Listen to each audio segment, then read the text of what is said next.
Malcolm, I know what it felt like. What did it look like when you guys went back and saw the film, the difference between the first half and the second half of Game 1? I thought we came out, played like the more desperate team in the first half, imposed our will. In the second half, we didn't do that. I thought we came out a little sluggish, and I think that third quarter really killed us.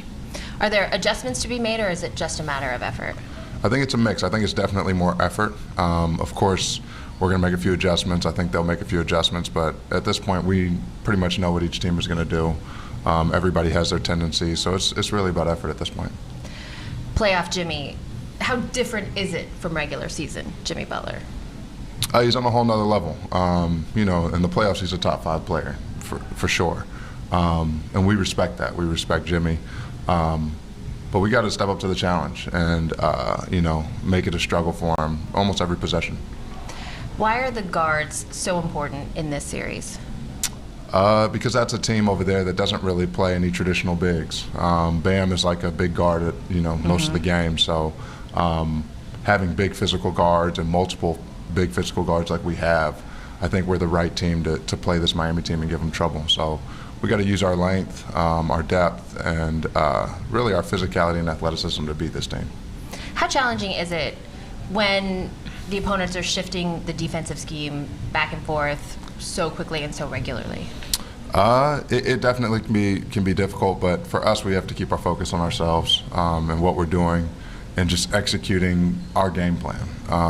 This is a team with Spoelstra that's going to make a lot of adjustments, and they're reading the game. It's a high IQ team and a high skill level team, but we can't get caught up in that. We really have to stick to what we do.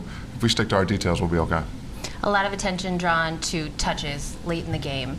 What are things you guys can do to get the ball into Jason and Jalen's hands late? Just be organized. Coming down the court, not have any empty possessions, not turn the ball over, not shoot any fast or bad shots. Be organized, getting into sets, getting guys in their positions, and getting to the corner so it flattens out the defense. What is the approach? What does it have to be here in Game 2? Sense of urgency. Can't go down 2-0. We know that. The odds are against us, against anybody if they're down 2-0. So we want to win this last game at home and go on the road with some momentum. And then Malcolm, we all know Joe pretty well, but for those fans nationally who just kind of are tuning in the playoffs, how would you describe Joe Mazzulla as a head coach?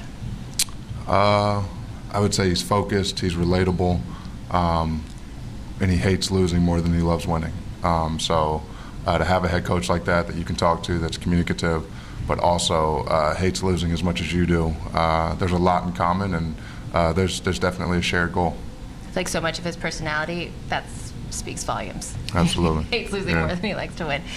Yeah. Whose car are we going to take really a rallying cry for this team right now? Absolutely. We got to be down for one another. Ride or die, that's really, I think the term that comes to mind. Ready to go to war. And this series is a war. This is a physical, really an excellent team we're playing. So, but we're an excellent team. So we have to remember that. We believe we're the best team in the league, so we have to play like that every night. How do you guys in this room rally to manufacture that sense of urgency when your backs aren't up against the wall? I think we have to rely on our maturity and our poise. I think we've been battle-tested. I think this is a battle-tested team from last year making it to the finals, going through the gauntlet that the guys did, and then this year having a target on our backs. Having made that run, teams played us like we had won a championship. So we've been through many battles. We've had ups and downs. We've had guys come and go out of the lineup. These guys have experienced a coaching change. There's been some serious adversity for this team. So I think we need to rely on that, remember that, and put it to the test. Do you enjoy that emotional warfare that the playoffs present? I do. This is what it's all about. I'm not a guy that's emotional, but I think that's why I thrive in these situations because I'm able to handle the emotional toll it can have on you. Must be nice. I have no idea what that's like. Thank you, Malcolm, very much. Thank you. Presented by your New England Ford dealers. Built for America. Built Ford proud.